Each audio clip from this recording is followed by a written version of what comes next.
ये है ईदगाह जो दरगाह की जगह है उस पर कब्जा हो रहा है, बेच रहे हैं। वक्फ बोर्ड की जगह है ईदगाह की, दरगाह की जगह हो या वक्फ बोर्ड की जगह हो, पूरी सुरक्षित रहेगी।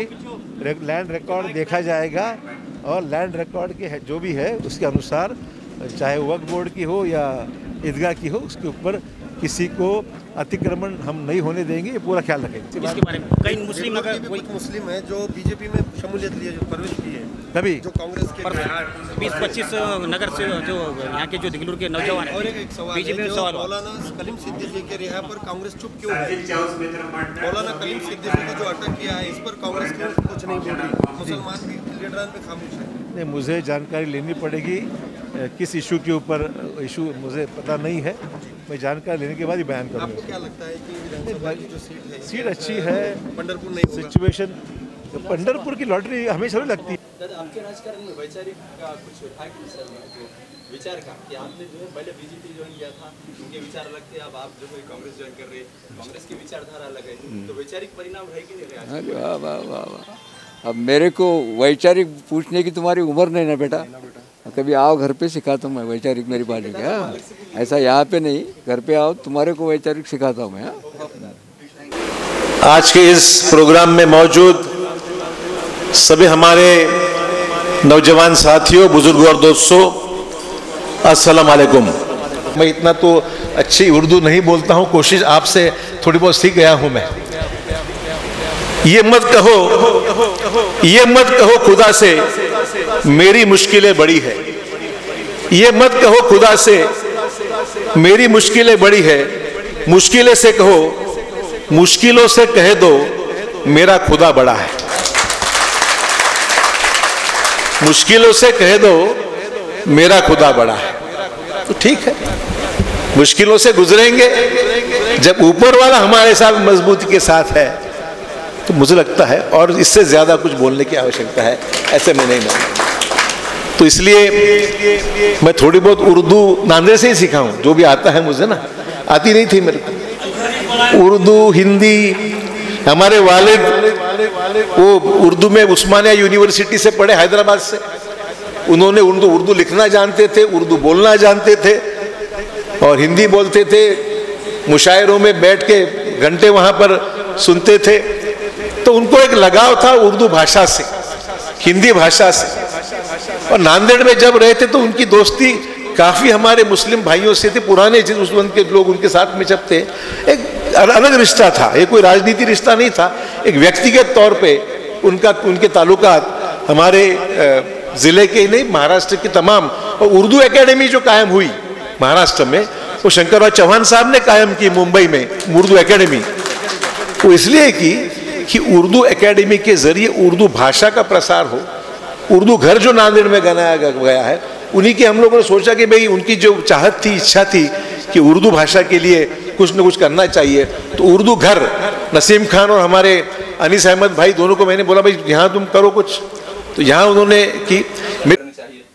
जहाँ मुसलमानों की बात ही नहीं होती। जिस मीटिंग में उलमाए दीन के मौजूदगी में कौम को भाजपा से डराने का काम होता है, यही अपने आप में उलमा दीन की तौहीन है।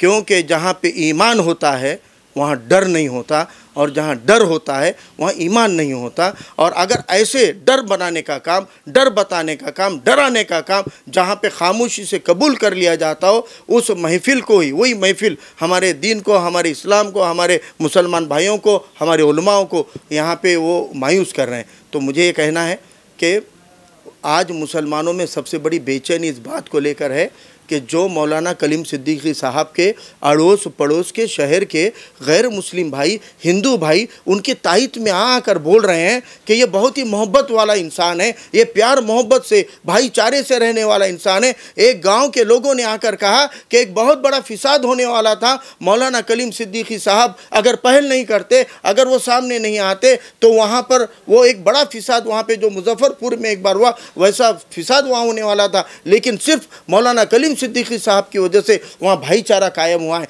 जो आदमी दंगे फसाद के खिलाफ में अपने आप को सामने ला लेता है, पेश करता है, दंगा होने से रोकता है, भाईचारा करता है, पूरे मुल्क भर में मोहब्बत से पैगाम देते हैं, पूरे मुल्क भर में मोहब्बत से दावत देते हैं, भाईचारगी को बढ़ाते हैं, ऐसे एक शरीफ आदमी को, एक बहुत बड़े इंटेलेक्चुअल आदमी को, जिनको उलेमाए भी बहुत इज्जत के साथ नवाजते हैं, ऐसी अजीम व शान शख्सियत को बेकसूर होते हुए अगर जेल में डाल दिया गया तो कल मेरे औलादों के तहफ़्फ़ुज़ के लिए कानून है कि नहीं है, मेरे औलाद के तहफ़्फ़ुज़ के लिए कोई सिस्टम है कि नहीं है। नहीं तो इसके लिए हमको क्या करना पड़ेगा, हमको इसके लिए जमहूरी तरीके से लड़ना पड़ेगा। ये आज बेचैनी मुसलमानों में सबसे बड़ी है और वो बेचैनी के बारे में ये लाइल्म है, क्योंकि इनको मुसलमानों के वोट लेने के तरीक़ा मालूम है कि आके इंशाअल्लाह बोलो, अस्सलाम वालेकुम बोलो, अल्लाह हाफिज़, खुदा हाफिज़ बोलो और 2-3 बातें बोल दो। भाजपा कैसा कर रही, भाजपा को रोकने का काम हम ही करते, ईंट से पत्थर से ईंट नर्म है। और आज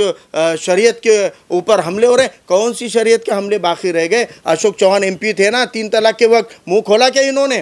3 तलाक के वक्त डिबेट हुई तब मुंह खोला क्या अशोक चौहान ने? और जब वोट हो रहा था बायकॉट करके गए, खिलाफ में वोट क्यों नहीं? खुद अशोक चौहान MP थे तब, जब शरीयत के ऊपर हमला हो रहा था, इन्होंने खुद ने भी वोट नहीं किया उनके खिलाफ में। एक वोट तो बढ़ता ना। इतने आपको 2.25 लाख मुसलमानों के वोट है लोकसभा में, 2.25 लाख मुसलमानों ने एक गट्ठा आपको मोदी से रोकने के लिए, मोदी को रोकने के लिए लोकसभा में आप अकेले MP थे जिनको इतनी अक्सरियत से चुन के दिया। पूरे महाराष्ट्र में 2 और 2 में के एक आप थे, लेकिन इसके बावजूद ये 2.25 लाख वोटों का आपने फ़र्ज अदा नहीं किया, कर्ज अदा नहीं किया। और जब पार्लियामेंट के अंदर 3 तलाक पे वोटिंग हुई, आप बाइकआउट करके चले गए थे। आपने उसके खिलाफ वोट करना चाहिए था, 2.5 लाख लोगों का वोट होता था वो। लेकिन इनकी नीयत पता चलती है कि मुसलमानों के इशू से लेना देना नहीं है। इनको 2 ही तरीके आते हैं, एक भाजपा से डराओ, तकरीरों में इंशाल्लाह माशाल्लाह भाजपा से डराओ। दूसरा तरीका, इनको लगता है कि हम पैसे से ख़रीद लेंगे, लेकिन अब नहीं बिकने वाले हैं। ये तो आपके मोहब्बत की रकम समझ के लिए, लेकिन तुम वही रकम दे के हमको गारत कर रहे हैं, 5 साल बदहालियों में ढकल रहे हैं, हमारी ज़मीनें हड़प रहे हैं। तो अब कौम बेदार हो चुकी है। इंशाल्लाह आने वाले वक्त में आपके ये दोनों तरीक़ों को झूठा साबित करने का काम देगलूर बिलोली की आवाम इंशाल्लाह करेगी। आता आपल्या दुचाकीला सजवा फॅन्सी स्पेअर पार्ट, नवनवीन डिझाईनचे fancy LED, fancy meter, handle weight light, indicator, foot rest, handle weight meter, fancy lever, LED पट्टी, 2 व्हीलर रिमोट किट उपलब्ध। नवनवीन आकर्षक डिझाईनचे फॅन्सी पार्ट मिळण्याचे एकमेव ठिकाण। एक वेळ अवश्य भेट द्या। Top automobile, Hingoli gate, Nanded.